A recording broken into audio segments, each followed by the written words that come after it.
The courtyard in Accra was filled with chatter, the smell of food, and the clinking of glasses as relatives gathered to celebrate. Everyone was laughing, catching up, and telling stories. In the middle of it all, Amma sat quietly at the edge of the group, trying not to draw attention to herself. She had learned long ago that staying silent was safer than speaking. But silence didn't protect her that day. Kwesi, her stepfather, leaned back in his chair, his voice loud enough for everyone to hear. "This girl is useless," he said with a mocking smile, pointing at Amma as if she were some kind of joke. "Even a goat has more value than her." For a second, there was silence. Then laughter erupted around the courtyard. Uncles, aunties, cousins, they all laughed as though it were the funniest thing they had heard all night. Amma's face burned. She kept her eyes on the ground, wishing it would open and swallow her whole. She could hear the laughter echoing, feel it sinking into her skin like needles. No one defended her, not even her mother. To them, she was invisible, or worse, the punchline of the evening. She tried to hold back her tears, biting her lip until it hurt. Inside, her heart ached with a mix of anger and shame. She wanted to scream, to tell them they were wrong. But she stayed still, her silence the only shield she had left. Amma's earliest memories of her father were warm and safe. She remembered sitting on his lap, listening to his gentle voice as he told her bedtime stories, or the way he held her hand when they walked through the busy streets of Accra. But those moments were short-lived. Her father passed away when she was still very young, leaving a hole in her heart that nothing could ever fill. Life changed quickly after that. Her mother, still young herself and desperate to keep the family together, remarried. That was when Kwesi entered their lives. From the very beginning, Amma felt the difference. Kwesi was never cruel in front of her mother at first, but his eyes told the truth. He didn't see Amma as his own. He treated her like an outsider in her own home. The contrast became even sharper when Kojo, her stepbrother, was born. Kojo was the golden child, the apple of Kwesi's eye. He was given everything: new clothes, shiny toys, the best schools, and endless affection. Whenever Kojo stumbled, Kwesi lifted him up with encouragement. But when Amma tried, all she heard were comparisons. "Look at Kojo," Kwesi would say, his voice dripping with pride. "Strong, clever, just like me. And you? Always slow, always behind. Why can't you be more like him?" Each word felt like a stone thrown at her spirit. Amma tried harder in school, worked on chores without being asked, and even learned to stay invisible, so she wouldn't cause trouble. But no matter what she did, it was never enough. Kwesi always found a reason to remind her she didn't belong. The rejection grew heavier as she got older. At family events, relatives would notice the difference too. They saw how Kojo was praised, how he was given the seat at the front table, while Amma was left to help serve food or sit quietly at the corner. Some pitied her, but no one ever spoke up. Amma learned to smile through the pain, though inside she felt forgotten. Her mother tried at times to show her love, but she was caught between her husband and her daughter. Whenever Amma complained, Kwesi's temper would rise, and her mother would beg her to stay quiet for the sake of peace. So Amma learned silence. She swallowed her feelings and buried her tears under her pillow at night. Still, the fire inside her never died. Each rejection became fuel. She promised herself she would not always be the forgotten child, the one mocked and pushed aside. Even as a little girl, Amma carried the weight of loneliness with quiet strength. She didn't know how yet, but she held on to a secret belief. One day, life would give her a chance to prove her worth. Amma grew up learning that if she wanted anything in life, she had to find her own way to get it. Kwesi made sure she knew she could not depend on him. While Kojo had everything handed to him, Amma had to build her own small ladder, step by step, out of nothing. She worked odd jobs from the time she was barely old enough to understand the value of money. On weekends, she carried trays of roasted groundnuts to sell by the roadside. After school, she fetched water for neighbors, polished shoes, or cleaned small shops just to earn a few coins. It wasn't much, but it gave her the dignity of survival. Every night, when the house grew quiet, Amma would sit by the dim light of a kerosene lamp with her schoolbooks spread before her. She fought sleep with sheer determination, sometimes nodding off over her notes but forcing herself awake. Education, she believed, was her only escape. She studied as though her life depended on it, because it did. Still, no one in the house noticed. Kojo's grades were celebrated with praise and gifts.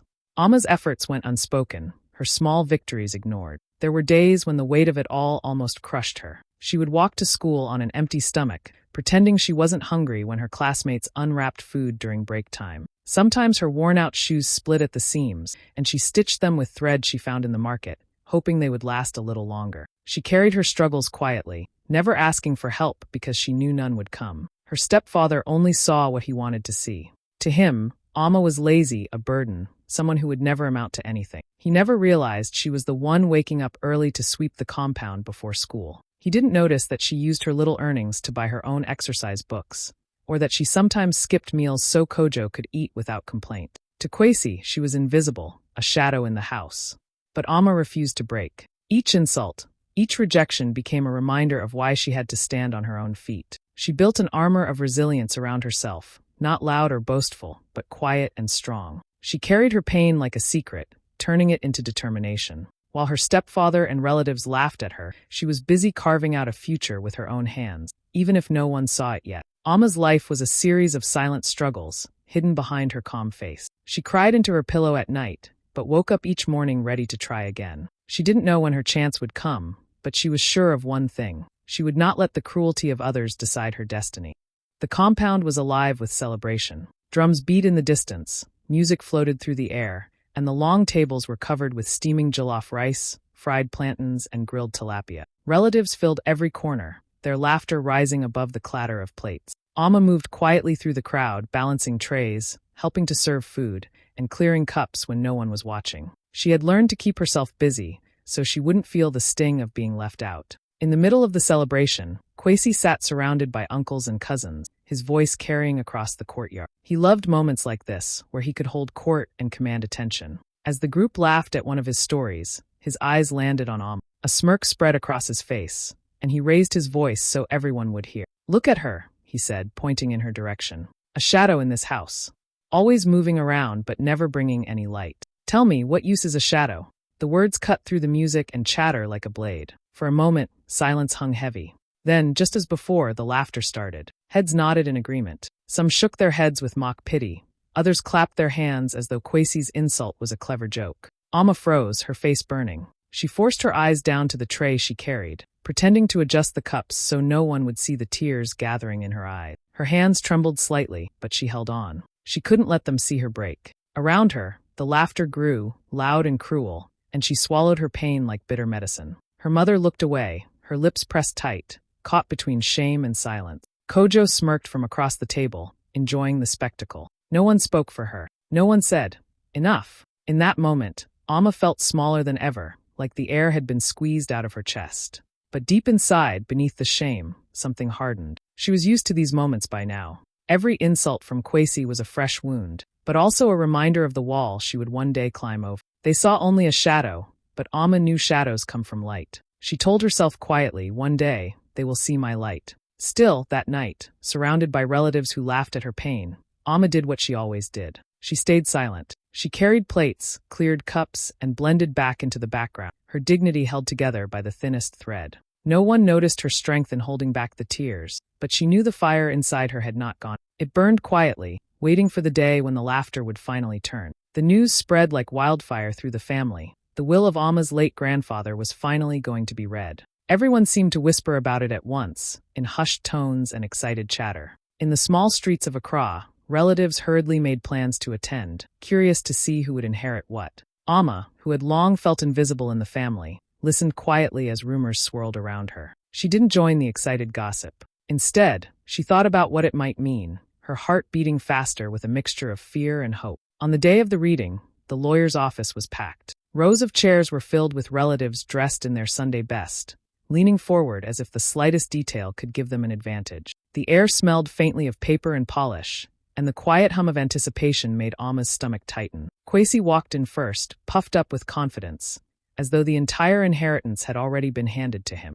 Kojo followed, smiling broadly, his eyes shining with expectation. Both looked around at the family as if to say, "Everything is mine." Amma entered quietly, almost unnoticed, her school bag slung over one shoulder, her heart beating in her chest. She sat at the back, hands folded in her lap, watching the faces around her. She could see whispers exchanged between relatives, smiles that hinted at greed, and nods of approval aimed at Kwesi. Everyone seemed certain of the outcome. To them, Kwesi and Kojo were the rightful heirs. The lawyer cleared his throat, and the room fell silent. Papers rustled, and the clicking of a pen echoed in the stillness. The tension was thick, and Amma could feel it pressing down on her. Kwesi leaned back in his chair, arms crossed, exuding the confidence of a man who believed he owned not just the property, but the loyalty of every family member in the. He glanced at Amma with a dismissive smirk, as though she weren't even in the room. Relatives murmured among themselves, speculating about how much Kojo would inherit, which lands Kwesi would control, and what business interests would go their way. No one thought of Amma. She sat quietly, her face calm but her mind racing. Deep down, she felt a spark of defiance. She had spent years surviving on her own, building herself quietly while everyone else overlooked her. If the lawyer's words went in her favor, it would be more than a surprise, it would be justice. As the lawyer shuffled the papers and prepared to read the will aloud, the room leaned in collectively, waiting for confirmation of what everyone already assumed. Amma's hands rested lightly on her lap. She didn't know what was coming next, but she knew one thing. Her life, her struggles, and her silent strength had led her to this very moment. And for the first time, she felt that perhaps the family who had overlooked her for so long was about to learn a lesson in humility. The lawyer cleared his throat, and the room fell into a heavy silence.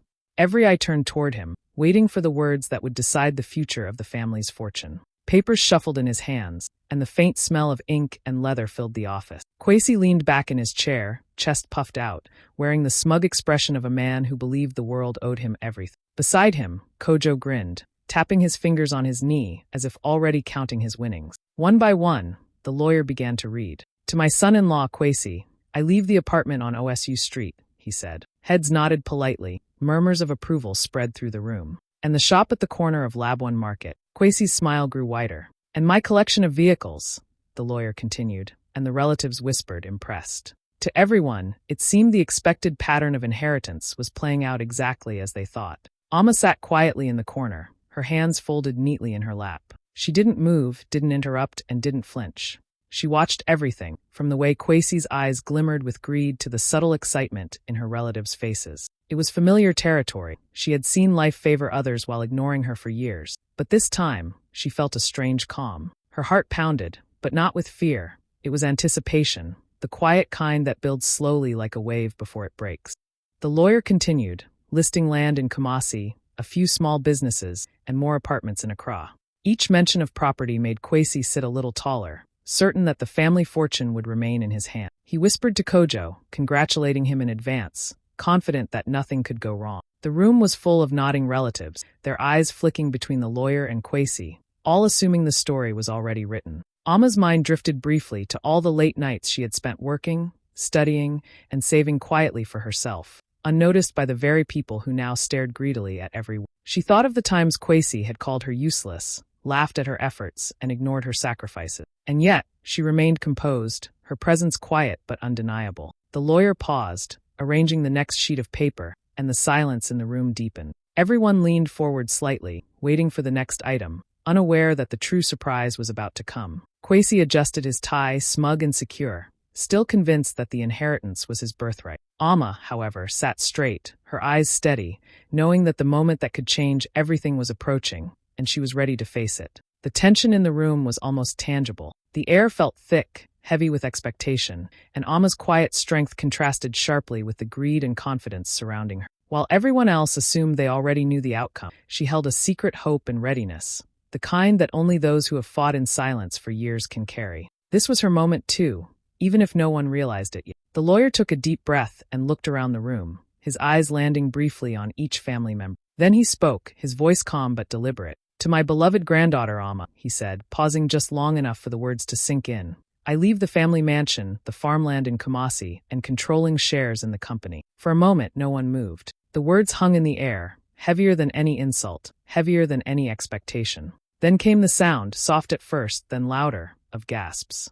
Mouths dropped open, eyes widened, and whispers rippled across the room like a wave. Kwesi froze, his smug confidence evaporating instantly. His face, which had been bright with arrogance just seconds before, went pale. The smile that had been plastered across his face disappeared, leaving a shocked, almost fearful expression. Kojo blinked rapidly, unsure if he had heard correctly. He opened his mouth, but no words came out. His earlier grin vanished, replaced by confusion and disbelief. Relatives leaned forward, murmuring to each other, their voices tinged with astonishment and the beginnings of envy. Some shook their heads, as if trying to convince themselves the lawyer had made a mistake. Others clutched their hands to their mouths, unable to contain the surprise. Amma felt a strange calm settle over her. She had spent years preparing herself for moments like this in her mind, imagining what it would feel like when the world finally noticed her. And now it was happening. For the first time, the room that had often ignored her, that had laughed at her, that had treated her as invisible, could no longer do so. She raised her head slightly, meeting a few shocked eyes, but she said nothing. Silence was her ally.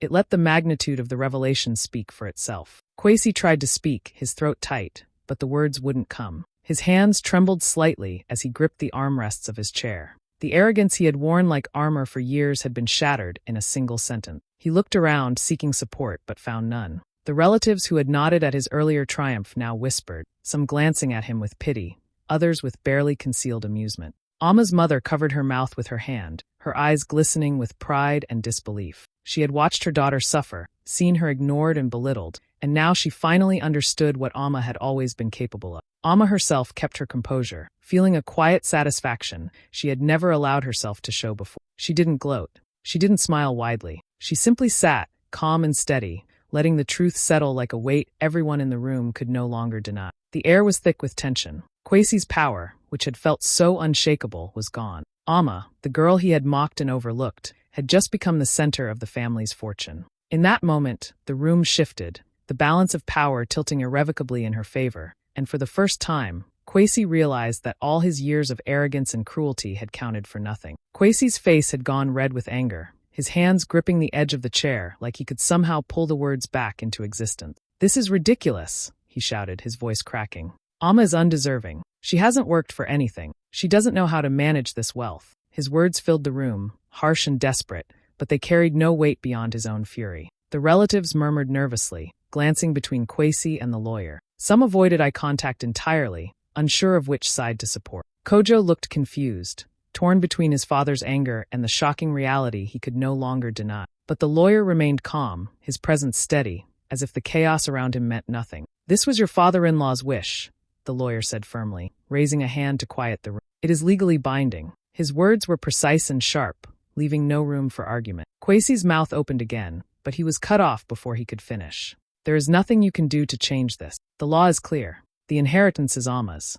For the first time in the room, silence settled. Not the quiet before laughter, but a tense, undeniable stillness. Kwesi slumped slightly, his fury clashing with the helplessness he felt. He had expected victory, certainty, and admiration, but now he was confronted with the truth. He had no power here. Amma, who had been sitting quietly in the corner, felt a surge of strength rise in her chest. She had endured years of mockery, ignored efforts, and silent struggles, but now the tables had turned. Slowly, deliberately, she raised her head, her eyes meeting Kwesi's. For once, she didn't look away. The anger, the disbelief, and the shame that had clouded his face for years were reflected back at him in her calm, steady gaze. Her mother's hand trembled slightly as she reached for Amma's, a silent gesture of pride and support. Kojo sat frozen, unable to reconcile his long-held assumptions with the reality unfolding before him. Relatives shifted in their seats, realizing that the power they had assumed belonged to Kwesi had already passed to someone else. Kwesi tried once more to speak, to protest, to reclaim even a fragment of control, but his words fell flat. The lawyer's presence, the law, and Amma's quiet confidence left him exposed, powerless, and humiliated.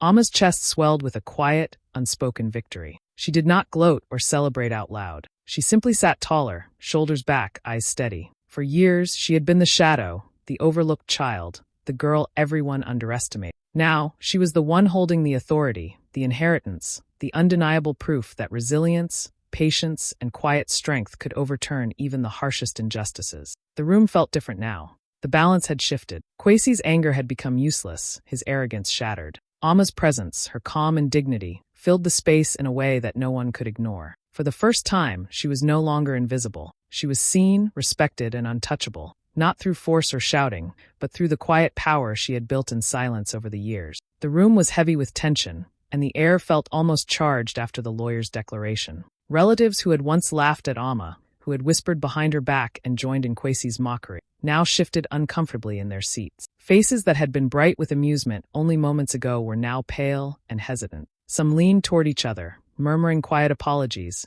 their voices almost too soft to hear. I didn't know," one aunt whispered, her eyes flicking toward Amma as if hoping she might forgive the past.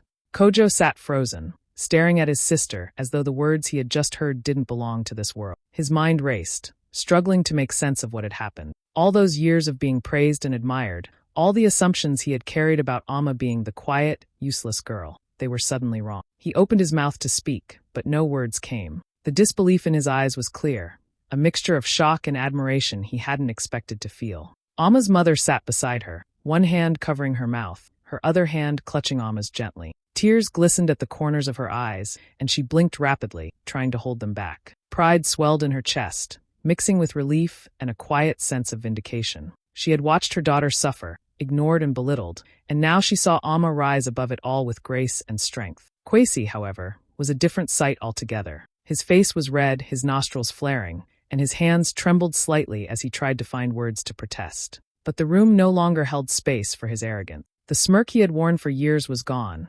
replaced by the unmistakable shame of a man outsmarted by the very person he had spent a lifetime mocking. Every glance from relatives felt like a spotlight exposing his failure. Every whispered apology from the family only deepened his humiliation. Some cousins avoided looking at him entirely, focusing instead on Amma, as if trying to show loyalty in silence.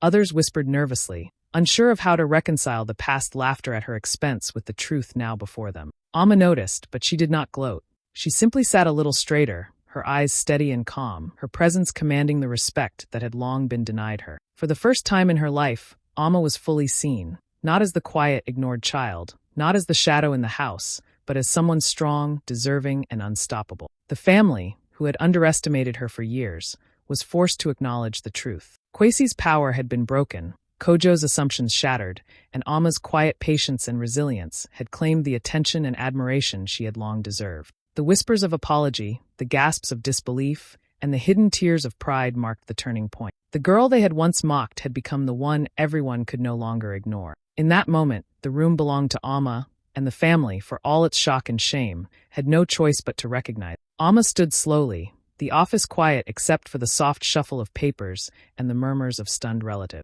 All eyes turned to her, and for the first time in her life, she did not feel small. She took a deep breath, her chest rising with calm confidence, and looked directly at Kwesi. "You called me useless," she said, her voice steady and clear, carrying across the room. She paused for a moment, letting the words sink in. "But today, the name on every deed is mine." The silence that followed was heavy. Kwesi's face turned crimson, his mouth opening as if to speak, but no words came. His years of arrogance, of insults and mockery, had finally crumbled. He could not undo what had been done. Amma had not shouted or demanded. She had simply claimed what was hers, and in that calm assertion lay her power. Relatives shifted in their seats, some leaning forward, others whispering quietly to each other, but all eyes stayed on Amma. Her mother smiled through tears, proud beyond words, while Kojo sat frozen, still trying to understand the reversal of roles. The lawyer nodded subtly, a quiet acknowledgement of the order restored and the rightful heir recognized. Amma straightened her shoulders, lifted her head high, and walked toward the door with steady steps.